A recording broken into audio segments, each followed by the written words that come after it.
Le due sconfitte rimediate in pochi giorni contro Mazzarrone e Leonzio hanno dato gli anticorpi a questo Enna che non può più fallire nella tortuosa strada verso un'eccellenza da protagonista. Allo stadio Gaeta, l'Enna di Mister Utro riceve un Santa Croce alla ricerca di punti salvezza e ancora a secco di vittorie. Il tecnico giallo-verde cambia qualcosa nel suo 11 iniziale, confermando Di Carlo in porta, Santonocito e Cannino sulle corsie laterali, Zappalà e Tosso al centro della difesa, Joao Pedro insieme a Sessa e Bassoli in mediana, Urso e Cocimano a rifornire Archen, terminale offensivo.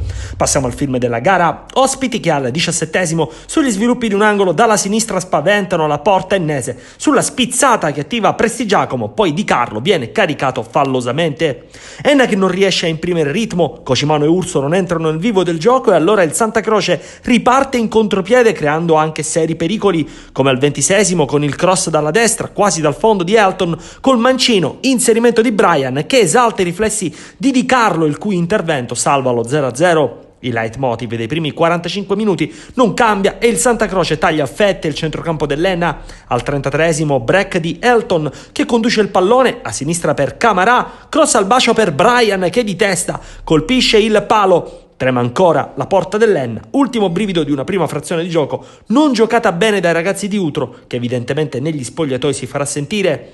Nel secondo tempo cambia la musica, soprattutto l'approccio. Al quarto minuto sventagliata di Cannino, sponda di Archen, palla vagante, entrata imprudente di Prestigiacomo su Santonocito per il direttore di gara Paolo Arculeo di Catania e calcio di rigore. Dagli 11 metri va salvo Cocimano che però calcia alla sinistra di Eire, bravo nel respingere la sfera, poi Archen ha la possibilità del tap-in che finisce alto. Utro modifica qualcosa, primo cambio al 51esimo minuto con Alessandro Randis al posto di Archen, non cambia nulla tatticamente, soltanto il riferimento al centro dell'attacco. All'11esimo minuto la punizione di Cocimano è neutralizzata in presa sicura dal portiere. Al 13esimo, secondo cambio, esce Urso, entra Vitelli ed è proprio Vitelli subentrato che sblocca la partita, il gol dell'1-0 in favore dell'Enna, un'iniezione di fiducia importantissima che sbroglia la matassa, togliendosi anche un po' di quella pressione addosso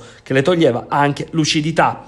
Enna adesso in palla al 17esimo, Cocimano sul lungolinea di Vitelli mantiene in vita un pallone quasi perso, cross per Randis che si coordina ma non trova lo specchio della porta. Al 27esimo guizzo del numero 20 Alessandro Randis che caparbiamente si guadagna il calcio di rigore, il secondo di giornata, e dal dischetto si ripresenta Cocimano che con un dolcissimo cucchiaino batte il portiere, sangue freddo a vendere per il numero 10 dell'Enna, Turi Cocimano che porta a 2 le marcature ennesi mettendo in ghiaccio il match. Alla mezz'ora di gioco, brivido corso dall'Enna e da Di Carlo che non trattiene il tiro velenoso di Di Perna, sfera che va sul fondo. Al 44esimo esce Cocimano applauditissimo dal proprio pubblico, entra Cristiano, nel recupero ci prova Vitelli, tiro largo, non succede più nulla fino al triplice fischio di chiusura. L'Enna ritorna al successo e in vetta alla classifica, complice anche il passo falso del Modica caduto a Leonforte. Può tornare a sorridere in vista di un gioco ancora più smagliante, 3 punti d'oro nel viatico verso la prossima impegnativa